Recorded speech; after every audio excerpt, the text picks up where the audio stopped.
435, que se estaba remodelando en ese tiempo. La remodelación terminó en el año 94. Teóricamente, en el año 94, esta línea puede ser cerrada en cualquier momento. Esto sigue existiendo y estando en vigor. Y lo que dice esta orden ministerial, o este acuerdo del Consejo de Ministros, es que solamente estas líneas se mantendrán si las comunidades autónomas y las entidades regionales, en este caso las comunidades autónomas, consideran que son de interés para la comunidad y ellas aportan los fondos necesarios para mejorarlas y o ampliarlas y o mantenerlas. Por tanto, esto no hay que ir a Madrid a pedir que lo mejoren. Esto hay que ir más cerca, hay que ir a Mérida. Bien, yo sé que Mérida no tiene muchos recursos para hacerlo, o sea, pero Mérida debería ser consciente de que estas líneas están como están porque ellos aportan muy poco, muy poco, no es porque no, muy poco o casi nada. Entonces, este es otro de los problemas que tiene la red ferroviaria extremeña. El primero, que las únicas líneas que son responsabilidad del Estado central son la Madrid-Badajoz, Plasencia-Cáceres-Badajoz y la de Puerto Llano a Alcucén. Las otras es como si no existieran. El Estado ha dicho, señores, esto hay que cerrarlo. Y si ustedes quieren, por razones de interés regional, mantenerlo, usted es el que tiene que mantenerlo. Eso ha ocurrido con muchas otras líneas en España y, bueno, había y se hacían unos convenios con las comunidades autónomas para mantenerlas. Incluso en algunos de los convenios, como por ejemplo la línea de Lleida por la de Segur, los pedaleros en un momento determinado dijeron que no solamente querían mantenerla, sino que se querían quedar con ella. Entonces el Estado dijo, pues venga, ahí la tienes. Entonces ellos hacen sus servicios, como tienen ferrocarriles de la Generalitat, pues hacen sus servicios y demás.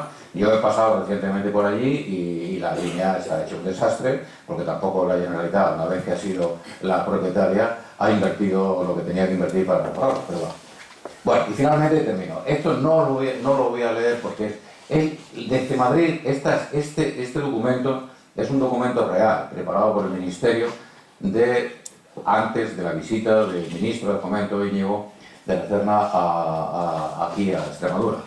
Entonces, el documento es un documento autocomplaciente en el que se dice, bueno, los extremeños, hay unos trenes que con 5 horas, bueno, yo, claro, si tenéis uno en la página web de Renfe, pues ve uno que efectivamente el Madrid-Badajoz más rápido es de 5 horas 22 minutos, pero el Madrid-Huelva, que está 200 kilómetros más, tiene más recorrido, el Madrid-Huelva, se puede llegar en 4 horas 45, es decir, una hora menos, cuando tiene 200 kilómetros más. ¿Por qué? Pues porque los trenes pueden llegar, como veíamos anteriormente, hasta Sevilla, y en Majaraví, que hay un intercambiador de ancho, y el tren de alta velocidad se transforma en un tren convencional que va por la vía convencional, y claro, Huelva se beneficia, como otras muchas capitales de provincias, se beneficia de la alta velocidad sin que llegue el tren de alta velocidad a su capital, ¿no? Y eso le pasa prácticamente a todas las otras capitales de provincia de España, menos Extremadura y otra, que lo he comentado antes con un ilustre candidato que está en la sala, Santander. Santander también, pues ciertamente, y hay un gran malestar en Santander, en Cantabria, porque para ir de Madrid a Santander en tren se sigue utilizando las vías que están infinitamente mejor que las nuestras, que las extremeñas, electrificadas, pero no se pueden beneficiar porque no hay ningún intercambio, ni hay ninguna línea próxima a alta velocidad. Otra cosa es Oviedo sí, llega a León, el tren de alta velocidad, y el León intercambia el ancho. Bueno, y finalmente, termino con este mensaje, que es la siguiente. En los planes del Ministerio, ustedes lo saben porque tienen unos periodistas, pero este documento ha sido publicado por el BOI, y lo he visto yo, que recibo el BOI en Madrid hace un mes aproximadamente. El futuro más inmediato que está comprometido el Ministerio a realizar es en el próximo semestre del año 2018 tener la línea Cáceres-Badajoz con una vía, no con 2 vías, sin electrificar para que pueda haber servicios entre Cáceres y Badajoz, disminuyendo el tiempo de viaje considerablemente. Y en el primer semestre del año 2019, el compromiso es tener terminado con una vía sin electrificar el Plasencia-Cáceres. Naturalmente, en ancho internacional. Naturalmente, los trenes Alvia, Talgo, Patitos, que permiten el cambio de ancho de vía, si ponen un intercambiador de cambio de vía en Pantoja, que sería el punto de la línea donde saldría el tren que vendría a Extremadura, posiblemente el tiempo de viaje a Badajoz, los trenes más rápidos, que irían no por esta línea, porque esta no la van a tocar por ahora, pero los recursos económicos están dotados para aquí, podría disminuir el tiempo de viaje en 1 hora, o hora y cuarto, hora y media, como mucho, pero estamos hablando del horizonte de 2019. Y más de esto, pues 2021-2022, electrificación, pero aquí, electrificación aquí, en el tramo Plasencia-Cáceres, es decir, de aquí ni está ni se le espera. Esos son 2.500 o 3.000 millones de 2.500 o 3.000 millones de euros que el gobierno, si no le aprietan, no está dispuesto a poner sobre la mesa. Me he extendido demasiado, tenía muchísimas más cosas, muchas gracias, y estoy enteramente a su disposición para intentar aclarar cualquier duda que puedan tener. Muchas gracias.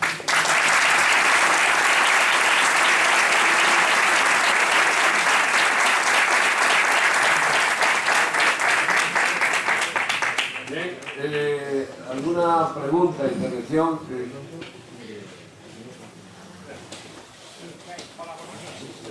Quería plantear una cuestión que creo que siempre ha muchas dudas en la línea de alta velocidad.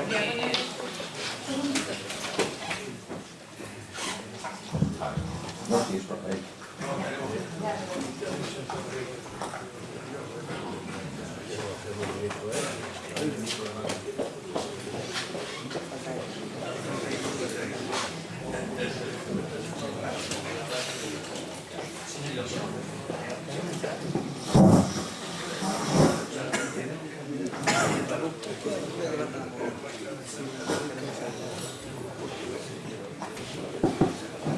Hola, sí, bueno. Hola, buenas noches. Buenas noches. Quería plantear una cuestión sobre la línea de alta velocidad nuestra que creo que ha generado siempre mucha confusión a nivel de la ciudadanía y a nivel quizás de los políticos también. Como usted sabrá, cuando se comenzó el planteamiento y el diseño de nuestra línea de alta velocidad, estamos hablando de la época de Aznar y Durão Barroso como presidenta en Portugal, se diseñó como una línea solo para tráfico de viajeros. Posteriormente, uno de los parones, por no decir el principal parón que sufrió nuestra línea de alta velocidad, es porque se planteó, se rediseñó para que fuese apta para tráfico de viajeros y mercancías. Esta última cuestión, en mi humilde opinión, es un error como la copa de un pino, porque una línea de alta velocidad prácticamente es imposible que circulen trenes de mercancías por ella. Lo están haciendo excepcionalmente en algunos casos, pero por cuestiones de la densidad de tráfico de viajeros y por unas cuestiones técnicas, que yo no soy entendido en la materia, pero usted supongo que sí podrá apuntar algún dato, creo que es prácticamente inviable que un tren de mercancía circule por una línea de alta velocidad. Entonces, yo creo que todo esto quizás ha sido un error de planteamiento que ha generado un considerable retraso y que nos tendríamos que olvidar un poco del tema a la hora de rediseñar la infraestructura para que circulen solo trenes de alta velocidad y, por supuesto, como usted ha comentado, es importantísimo que la conexión con Lisboa y que los portugueses se metan en esta cuestión. Bueno, vamos a ver. Yo, si lo que hablamos es de rentabilidad, entonces ninguna línea de alta velocidad de España es rentable. Vamos a empezar por ahí. Ni siquiera la de Madrid-Barcelona y mucho menos la de Madrid-Sevilla. Eso para empezar. Ahora, lo que no puede ser es que un gobierno, que además está bajo el paraguas de una Constitución, que aunque algunos se la quieran saltar, yo creo que la Constitución es un elemento que no es inamovible, la propia Constitución dice cómo hay que modificarse, pues la Constitución habla de que los gobiernos se ocuparán del equilibrio interregional.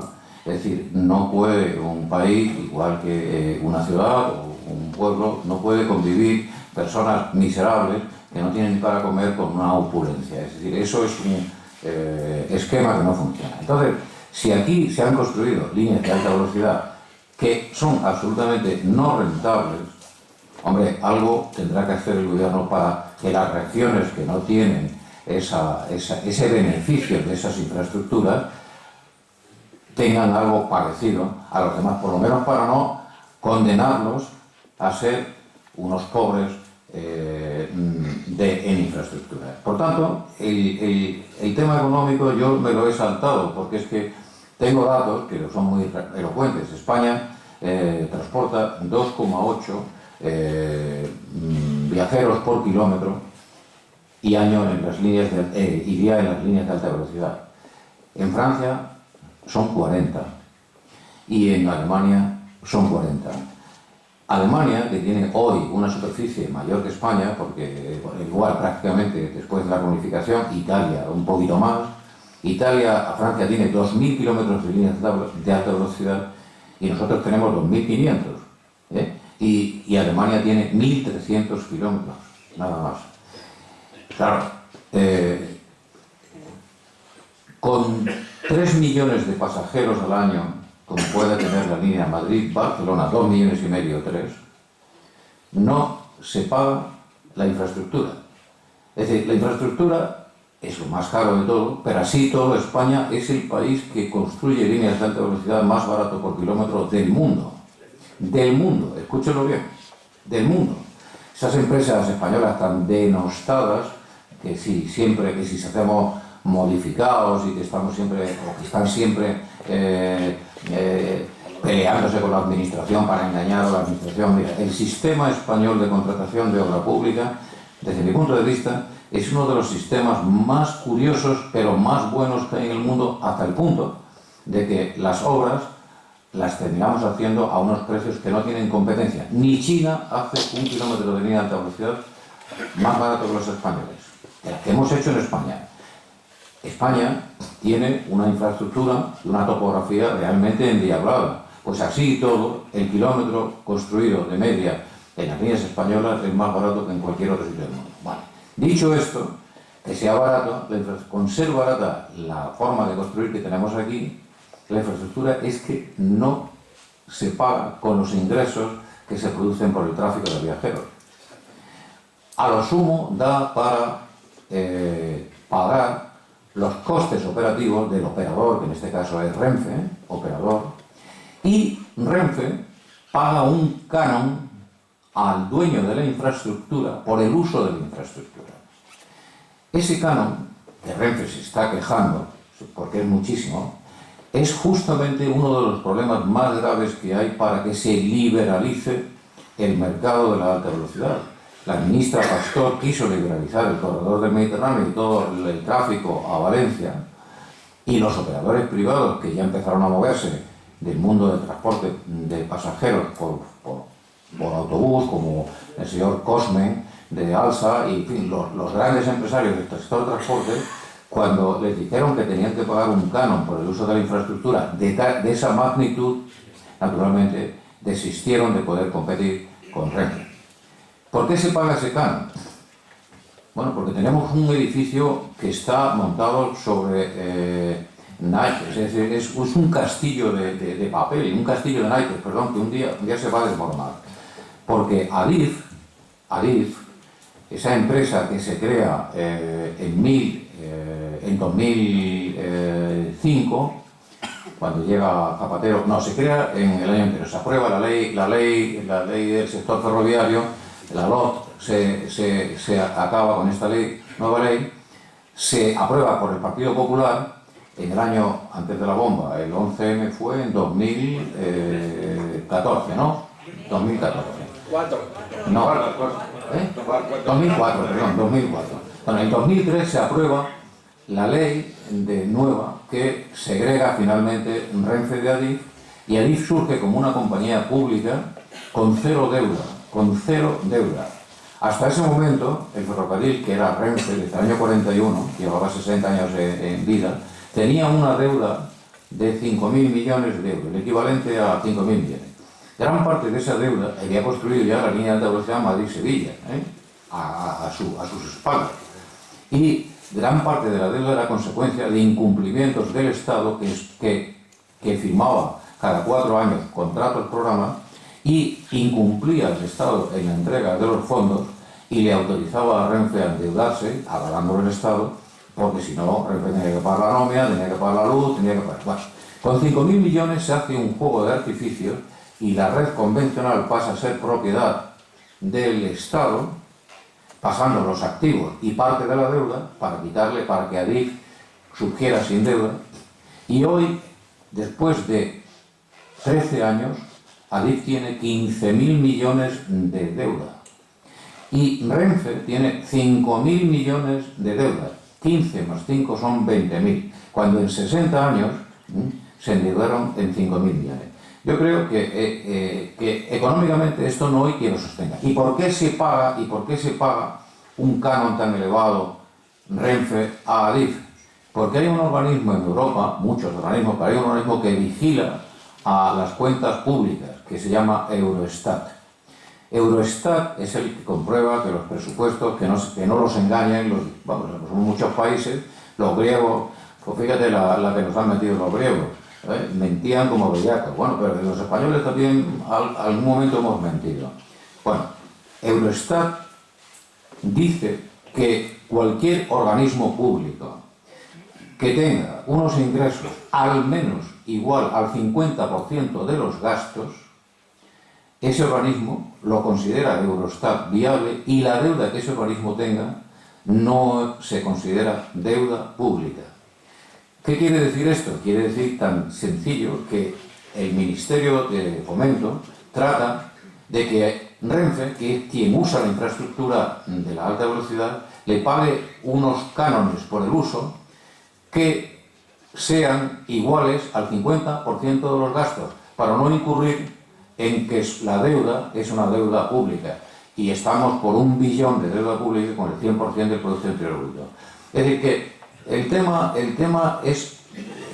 En Madrid no tiene mucha facilidad el Ministerio para abordar esto, pero si hay voluntad política, claro que se hace, como se está haciendo en Galicia y como se hace. Es decir, ninguna línea de alta velocidad en España es rentable, punto. Buenas noches. Yo quería comentarle que tras escuchar sus palabras, la verdad que el futuro se ve muy poco halagüeño. O sea, lo que usted hace da a cargos de la máxima responsabilidad por todo lo que ha contado usted, que no lo sabemos. Yo le quería preguntar, aquí en Extremadura hay, digamos, grupos de opinión, hay colectivos que piensan, que hay que pelear por el AVE, y hay colectivos que piensan que es un lujo suntuario, que no se justifica y que debemos conformarnos con otro tipo de medios. ¿Usted, por su experiencia, piensa que es realista y razonable que nos conformemos con otra cosa, o debemos pelear a muerte por el AVE? ¿O no vale para nada esa pelea? Gracias. Bueno, yo creo que la esperanza, para mí la esperanza sería Portugal. O sea, Portugal es el gran aliado.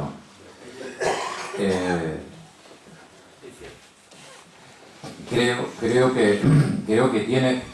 Es razonable pensar en una Unión Europea en la que 2 países de pleno derecho de la Unión Europea, las capitales de sus 2 naciones, de sus 2 países, estén conectadas, además de por tráfico aéreo, por los aeropuertos, por autovía, que ya lo están, pues un ferrocarril europeo, que es el que está avalando Europa, que es el ferrocarril de alta velocidad de ancho internacional.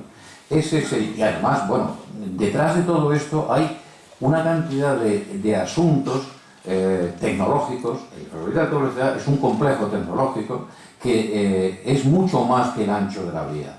El ancho de la vía era una dificultad para pasar a los Pirineos, a Francia, y lo mismo para entrar en España, pero luego hay otra serie de tecnologías que van en conjunto con el ferrocarril que son tanto o más importantes barreras para pasar. Por ejemplo, en Francia, la electrificación de la red convencional es a 1.500 voltios corriente continua, y en España es a 3.000 voltios corriente continua. Luego, por tanto, una locomotora española eléctrica no puede pasar a Francia. Te tiene que parar y tiene que llegar otra locomotora.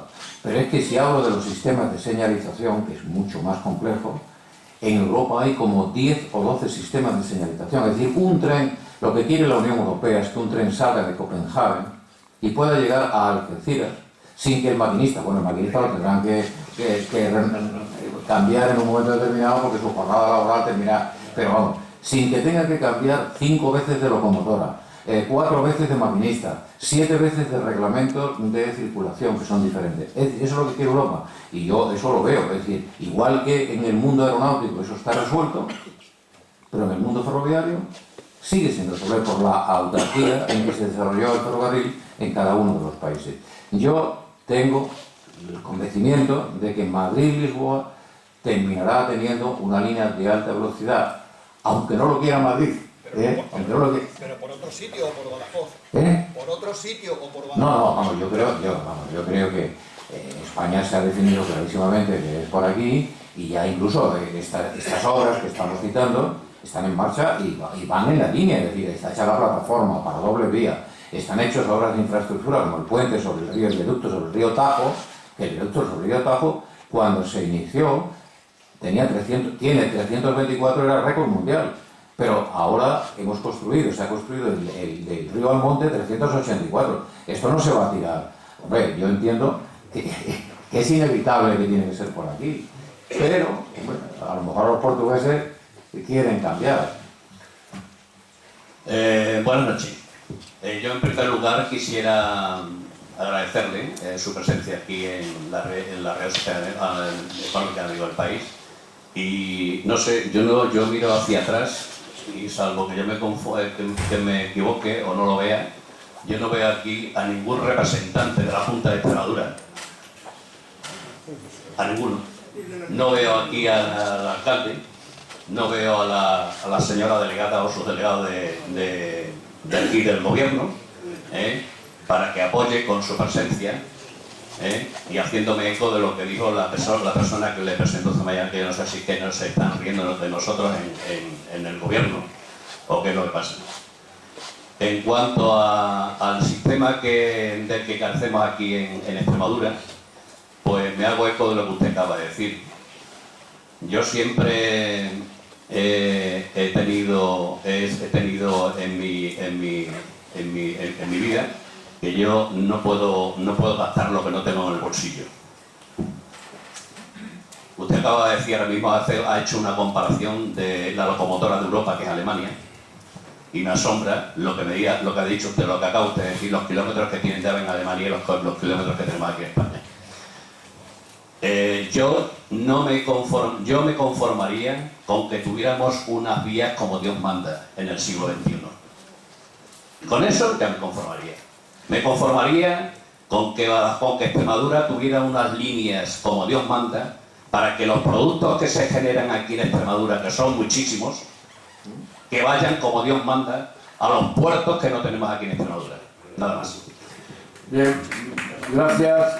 Las intervenciones indudablemente son muy interesantes, tremendamente interesantes, pero quisiera que nos siguiéramos a hacer preguntas que nos aclaren las dudas que nos aclara el conferenciante.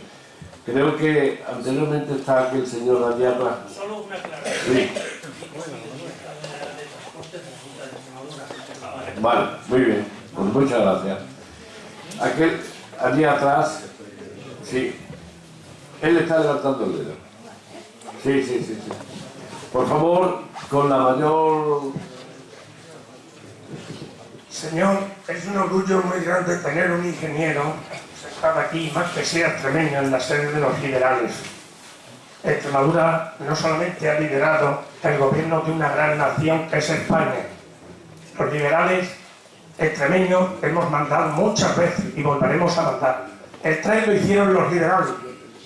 Y espero que cuando Su Majestad el Rey Carlos III creó el Real Cuerpo de Ingenieros, dijo que España sería la única que podía edificar Europa sin el ferrocarril jamás nunca Extremadura llegará a ningún sitio. Vuelvo a repetir, por favor, son dignísimas y muy plausibles y respetables todas las opiniones, pero creo que lo que queremos es poder... Voy a contar una anécdota muy curiosa y muy interesante. Vamos a ver, habéis visto, antes he enseñado que hay unas líneas que están cerradas, y entre otras es Zafra, Jerez de los Caballeros.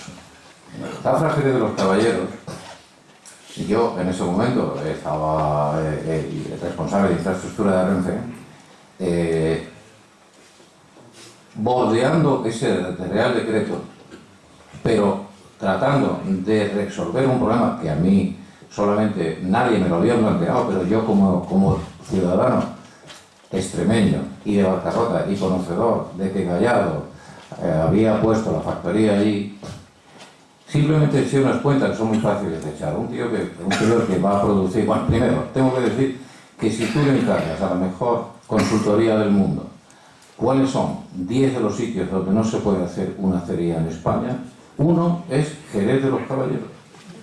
Eso, vamos, eso ya de entrada. Bueno, luego, por razones ecológicas ya no hay ni cuento, pero por razones geográficas y topográficas. Entonces, un señor que quiere fabricar 1 millón y pico de toneladas de acero procedente de chatarra, que necesita un 20 o un 25% más de pérdida, necesita transportar al año pues 1,5 millones aproximadamente de chatarra y otro 1 millón de acero. 2,5 millones de toneladas. En camiones de 20 toneladas, ¿eso cuántos son? Pues esos son aproximadamente unos 400 camiones diarios.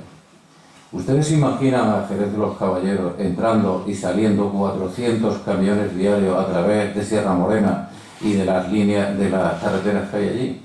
Entonces eso o se hace por ferrocarril o no hubiera tenido éxito. A mí, yo Gallardo lo conozco de vista, y le he dado la mano una sola vez, pero en los toros vengo de cabeza. O sea, no... Bueno, y si no existe la línea Zafra-Huelva, perdón, Zafra, Jerez de los Caballeros, había que haberla inventado para que subsistiera Gallardo. Y gracias a que yo era de un pueblo al lado de Gallardo y conocía la historia, pues pude arreglar como buenamente podía, bordeando el Real Decreto, para que no se cerrara esa línea. Y se mantiene todavía. Se hizo una renovación integral sin que sobrepasásemos el decreto del Consejo de Ministros. Recuerdo que en una de las veces que estaba haciendo esto, vinieron los americanos de Bradenton a Barcarrota, y ese fin de semana estuve yo por allí. Y fue un representante de la Junta de Extremadura, que era director general, creo que de Industria, que mandarían de director de guardia o de consejero de guardia que fuera allí a acompañar como institución. Alguien me dijo quién era y aproveché y me presenté. Mire, me llamo Manolo y soy de Badajoz. Y tú, que eres responsable de la Junta, debes transmitir a la Junta que esto es una espada de Damocles. Esta empresa no puede sobrevivir si el ferrocarril ese se cierra. Bueno, hasta ahora. Hasta ahora. O sea, es decir que las autoridades tienen otros problemas, tienen otras preocupaciones y ellos sabrán. Buenas tardes. A usted le doy las gracias, lo primero, que creo que es justo. Y vamos a ver, a mí me importa qué podemos hacer. ¿Qué podemos hacer? Primero, Portugal. Para mí Portugal, de entrada, le importa ver cómo será el Entello y quiere Salamanca. Entonces yo creo que habría que convencerlo. Entonces, yo creo que en la situación actual de la política extremeña sería posible lograr que tanto Monago como Fernández Vara se juntaran con autoridades alentellanas y presionaran. Pero tampoco sería malo que llevaran a una persona que ha estado pegado al poder, aunque sea un profesional como usted y que conoce perfectamente los aspectos técnicos, para poder convencerlo. Así que le invito, primera invitación, a ver si usted pudiera comprometerse en esto. Segunda cosa... Te cuento una respuesta muy rápida y graciosa. Sí. Sí. Era un congreso mundial de cucarachas, ¿sabes? Sí. Y entonces salió una cucaracha y dijo ahí a todos, dice, oye, a ver por qué a nosotros nos echan frufru, ZZ, y nos pisan, y los grillos, que son negros, dice, le ponen una jaulita y le dan cositas verdes. Y dice uno, sí, yo creo que es porque cantan. Dice, sí, bueno, ¿y cómo cantamos? Dice, bueno, yo he dicho cuál es el problema. Ahora la solución ya cada uno que se la busque. El problema no es fácil. No, claro, por eso yo soy muy escéptico. Pero una de las cosas que habría que intentar es esa. Segundo, no tenemos comunicación, que es importantísimo. Yo he intentado privadamente conectar con algún medio de comunicación, pero ya hace 30 y muchos años que me vine aquí de Madrid y entonces ya he perdido muchas conexiones. Pero sería importante tener conexiones para que pudiéramos sacar algún artículo. Extremadura agraviada, hombre. Ellos están agraviados, los del nordeste, pues. Bueno, vamos a ver, Un momento. Tercero, para acabar, y ya me responde todo. Y lobby, ¿cómo vamos a hacer nosotros lobby? Para hacer un lobby hace falta dinero y no lo tengo. Y ya está. Después, eso me conduce a mí a que a pesar de que sea un método de la izquierda radical, yo creo que habría que hacer protestas y recogida de firmas. Muchas gracias. Bueno, vamos a ver, yo no soy tan violento. Por cierto, vamos a ver, no violento en el sentido de llevar esto a los extremos. Lo que sí digo es que aquí Cecilio Venegas, que también es pariente mío, me embarcó en esta charla, pero ya tuve hace un año otro grupo de extremeños, me intentaron también, me pidieron que diera una conferencia sobre el asunto. Pude decir que no, porque en ese momento, pude decir que no. ¿Por qué? Pues porque vi el ambiente que había y esto es un avispero.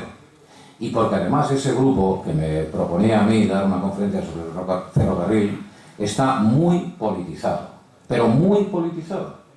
Y yo creo que esto no es un asunto de politización, porque además alguien va a sacar, siempre intenta sacar réditos de derecha o de izquierda, y en este caso sabemos que saben sacar réditos más los de izquierda que los de derecha. Entonces yo creo que, hombre, el sentido común hay que echarle mucha cabeza, no cabe duda. Yo creo que protestas no se pueden hacer a la brava, esa es mi opinión. Pero yo creo que en este momento de España, nada más creo que hay que ver el mapa. Es decir, mira, yo, aunque no hubiera sido Rajoy presidente de gobierno, ni Ana Pastor ministra de Fomento, he sido de los que llevo diciendo muchísimo tiempo que el tren a Galicia, que Galicia estaba olvidada desde el punto de vista ferroviario, ahora lo digo de Extremadura. ¿Por qué? Pues porque hay trenes que salen de Madrid y van a Galicia, sin líneas de alta velocidad, y tardan 8 horas en llegar a Coruña. Entonces yo decía, sarcásticamente, ¿cómo es posible que haya un señor que se monte en Madrid en un tren talgo y esté dispuesto a pagar 50 euros por ir a Coruña o 60 y tardar 8 horas? Si tendría que ser al contrario, tendrían que darle a ese señor 80 euros por montarse. Es decir, eso es un ferrocarril del siglo XIX. Pues aquí pasa lo mismo, estamos más cerca que Galicia, que Coruña, y tenemos un ferrocarril que tarda 5 horas y media, el tren más rápido en llegar a Badajoz. Luego, por tanto, ahora sí que hay verdaderos argumentos para decirle al ministro de turno y aprovechar el lobby, como digo, entre comillas. ¿Veis? Tenemos un ministro extremeño. Lo que pasa es que el señor Zoido me parece que su corazón es extremeño, pero su cabeza está en Andalucía. Y además, con lo que tiene el Ministerio del Interior, tiene para entretenerse. O sea, que mejor no lo distraigamos. Pero claro, si fuera el ministro del Interior, fuera ministro de Fomento, entonces otro gallo cantaría. Pero yo creo que entre todas la mataron y de solo se murió. Yo creo que entre todos, si hay esta sensación que veo entre la fuerza arriba, entre comillas, yo creo que esto va a salir, creo que va a salir, pero no va a salir a la velocidad que todos queremos, pero va a terminar saliendo. Sí. Yo estoy convencido de que sí. Claro. Buenas. Quería simplemente informarle que en Portugal no hay ningún partido que se plantee recuperar el proyecto del AVE, aunque sí que hay buenas noticias, y es que el tramo de Évora a Badajoz lo tendremos en el 2020, y solamente lo van a hacer porque hay un montón de fondos europeos para ello. A mí me gustaría que me dijese dos cosas claves. Una, después de todo lo que sabemos, que Alemania con el triple de PIB y el doble de habitantes solamente tiene 3 líneas de AVE, ni siquiera Múnich está comunicada con AVE con Berlín, que Francia tiene menos, nosotros con nuestra capacidad económica podemos permitirnos la proyección, los proyectos de AVE que se supone que vamos a tener en 2021-2022. Y una segunda pregunta. Bueno, yo creo que la respuesta es no, y que tenemos que optar por optimizar recursos, y que a lo mejor tenemos que ver si con ese trazado que tenemos podemos poner mercancías y podemos poner pasajeros, podemos conseguir trenes mucho más acordes con el poder adquisitivo de los extremeños, que a lo mejor los extremeños no podemos pagar los billetes de AVE. Y una segunda pregunta, bueno, una tercera. ¿No cree que ha sido un error histórico en España que toda la red ferroviaria es radial y no es en red? Con todo lo que significa también políticamente. Y la tercera, y esto para si hay aquí alguien que sean concejales y demás, por la experiencia que hay de sacar las estaciones nuevas afuera de las ciudades o meterlas dentro de las ciudades, ¿cuál es la mejor opción? Porque aquí, en Extremadura, que todavía no tenemos nada, ya se están barajando las dos posturas. Me gustaría saber si con su experiencia nos puede alumbrar algo. Bueno, has hecho muchas preguntas, pero ahora la primera, no estoy de acuerdo con la primera, la respuesta que tú te has dado. Es decir, España sí puede construir nuevas líneas de alta velocidad siempre que haya fondos europeos que los hay. Bueno, ha habido momentos, entre otros los fondos FEDER, donde había hasta un 65 o un 70% de la inversión para líneas de transporte. Luego, por tanto, hay fondos europeos.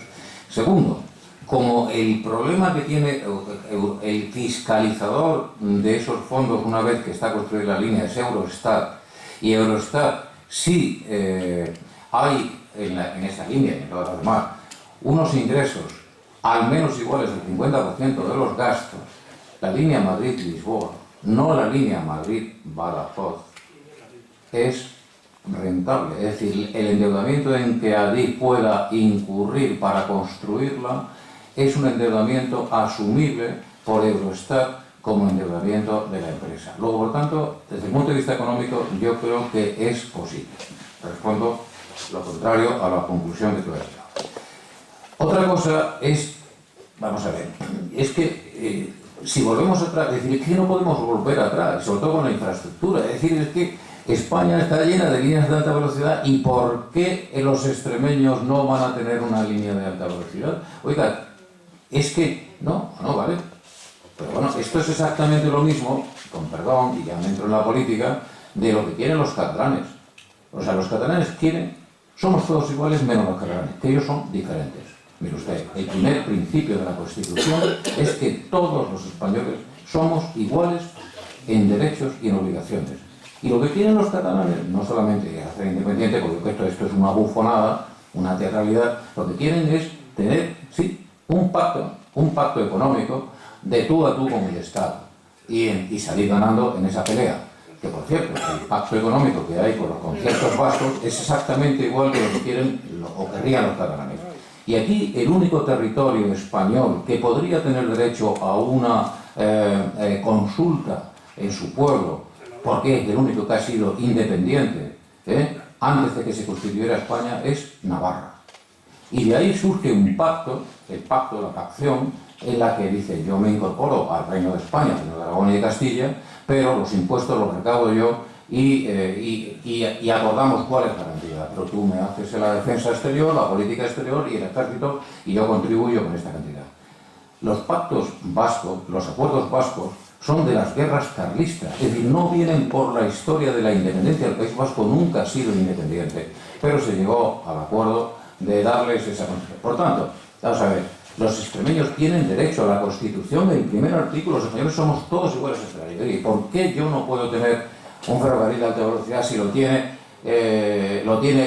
prácticamente toda España? O si no lo tiene, tiene los beneficios, salvo Santander, Pepe.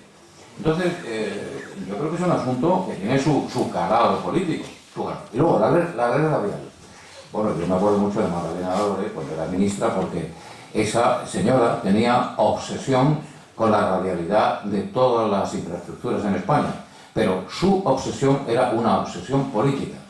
Es decir, porque claro, es que eso supone que Madrid es la capital de España, y hay gente que todavía quiere llevar la capital de España. Ojalá lo hubiéramos tenido en Lisboa, ojalá, pero no, en un momento determinado Felipe II y III decidieron ponerla en Madrid. Y claro, es obvio que desde Madrid, para llegar al resto del territorio, tiene que ser radial la red de infraestructura, es que no puede ser de otra manera. Que sería muy bien hacer una red transversal, pues por supuesto, y aquí hay otra reivindicación que también apoyo, que es la transversalidad de la línea hacia Levante, que me parece muy bien, y que también eso entiendo que eso terminará llegando. Pero los recursos económicos con los que cuenta en este momento Madrid son realmente escasos, o sea que no creo que sea muy rápido esa solución. Bueno, vamos a ver, esta es una polémica tremenda, pero es que lo de Mérida también es un problema. ¿Lo dices por lo de Mérida? Bueno, vamos a ver, en España en alta velocidad se han hecho muchas estaciones fuera de las ciudades que son un desastre. Y entre otras, bueno, pues la de Guadalajara, por poner un ejemplo, la de Tarragona, la de Puente Genil, en fin. Hombre, el ferrocarril tiene una virtualidad importantísima, y es que llega del centro de la ciudad al centro de la ciudad. Y todo lo que sea estar fuera de la ciudad, pues a mí personalmente me parece que no es bueno, es una competencia con otros sectores, modos de transporte, que no es real, es decir, debía ser. Pero ¿cómo haces lo de Mérida? ¿Cómo resuelves el tema de Mérida? Es que, porque si tiene que dar una vuelta bueno, hay un pacto, parece que el Ayuntamiento de Mérida llegó a un acuerdo con el Ministerio de Fomento y decidieron ponerla a las afueras de la ciudad. Hombre, yo creo que la zona que está dibujada, la futura estación de Mérida, es una zona que hoy el desarrollo urbano de Mérida pues prácticamente está llegando allí. No es como el caso de Guadalajara, que allí era en medio del campo y han hecho una urbanización que, por cierto, es un desastre económico y debe estar en manos de los bancos, ¿no? Un campo de golf muy bonito, pero nada, o sea que yo creo que la estación debe estar en el centro de las ciudades, pero luego las propias autoridades locales se ocupan de echar fuera, en algún caso. Otro problema que hay es el soterramiento. En toda Europa el ferrocarril pasa por las ciudades, se ha ido construyendo las ciudades alrededor del ferrocarril, y aquí en España nos ha dado, como somos ricos, que nos creemos que somos ricos, y entonces todos los alcaldes han querido soterrar y se han hecho soterramientos.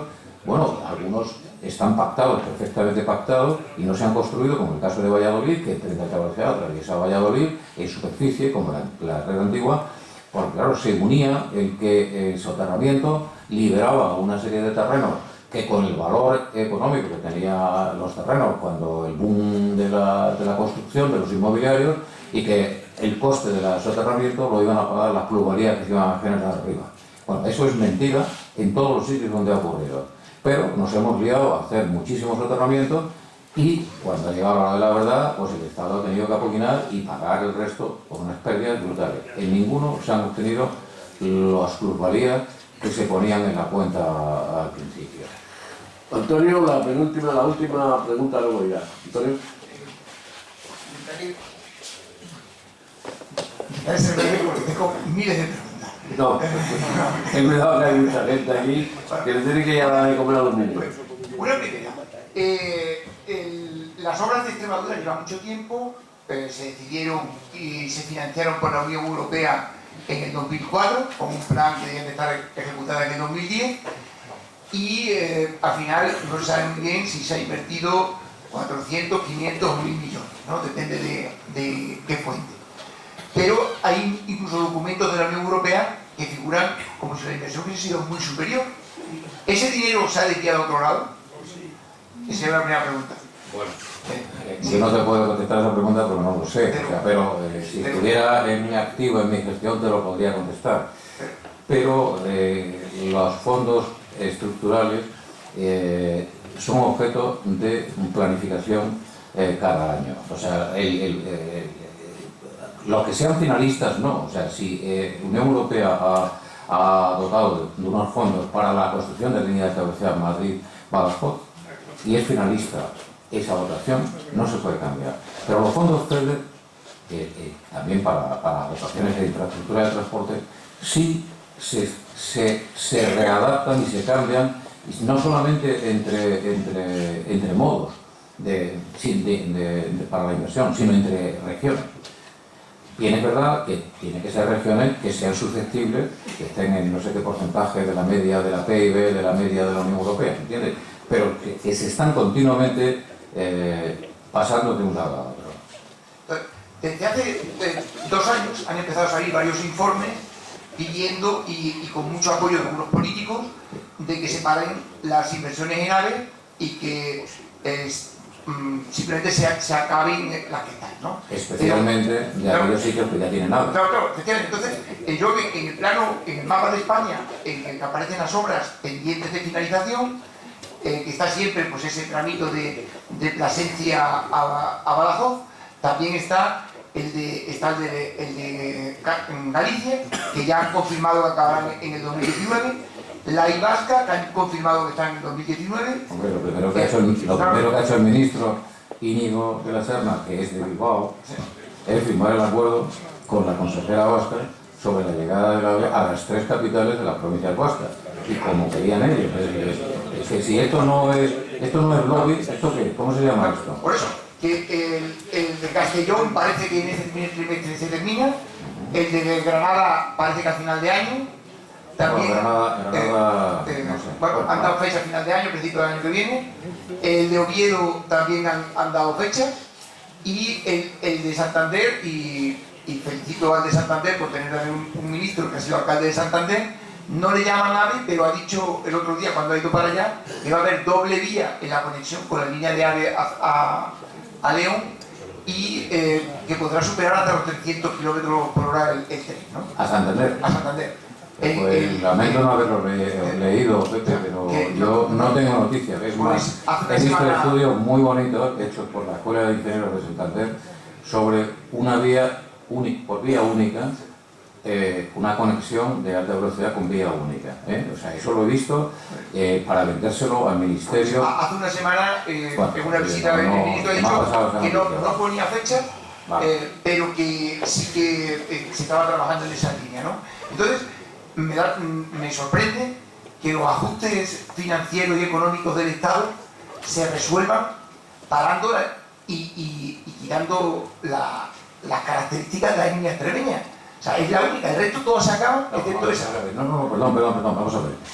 No he dicho que la línea extremeña va a terminar siendo una línea de menor categoría. He dicho que para el 2018 y 2019 se va a poner en servicio una línea que será como un primer escalón para luego terminarla y acometerla en vía única, sin electrificar, pero ya con la señalización ERTMS, que es un sistema muy complejo europeo, y con el GSMR, con el tren tierra, especialmente ferroviario, ¿entiendes? Es decir, va a tener las características de línea de alta velocidad sin electrificar y sin doble vía. Pero eso no, la noticia que tengo yo del Ministerio y de ADIF, no es que no estén dispuestos a hacerlo ni lo vayan a hacer. Lo que pasa es que en el horizonte del 2019 no se va a hacer. ¿Cuándo se va a hacer? Pues yo creo que eso va a depender de las dotaciones presupuestarias, de lo que Europa puede prestar y del lobby que podamos hacer desde Extremadura en Madrid. Porque el tramo de Navalmoral a Pantoja es el más sencillo probablemente y menos costoso por la orografía y también incluso por el coste de... Ese tramo es bastante fácil. O sea que es un tramo bastante fácil. Es lo menos complicado. Esos son 200 kilómetros. Unos 10 millones de euros por kilómetro, 2.000 millones. 2.500 millones. Bueno, hoy por hoy los portugueses lo que han dicho que para el 2020 estará una línea electrificada que en principio ellos dicen que es especialmente para mercancía, pero que también tendrá uso de pasajeros. Eso entiendo que supondrá pues a lo mejor 20 minutos más un Lisboa-Badajoz que si fuese completamente, porque tampoco hay tanta distancia y pararían en Évora, ¿no? O sea, 20 minutos más. Lo que supone todavía más justificación de que sea infraestructura AVE desde Badajoz hasta Madrid, ¿no? Si se pierden estos 20 minutos de Badajoz a Lisboa, habrá que recuperarlo en el trayecto siguiente, ¿no? Es que a veces lo ponen como pretexto de como los portugueses no van a hacer el AVE doble vía, ¿para qué vamos a hacerlo aquí? Pues con más razón habrá que hacerlo, ¿no? Ya. Bien. A ver, la última pregunta, por favor. Perdona, Antonio, pero si quieres. Hola. Sí, buenas noches. Enhorabuena por su intervención, ha sido muy clarificadora. Enhorabuena por su currículum personal. La verdad es que como extremeño me siento orgulloso de que usted vaya llevando por ahí Extremadura por su currículum. Y aquí le quería preguntar por un tema que aquí tanto los gobiernos autonómicos como los locales han hecho una apuesta bastante seria, que es la plataforma logística del sudeste con la finalidad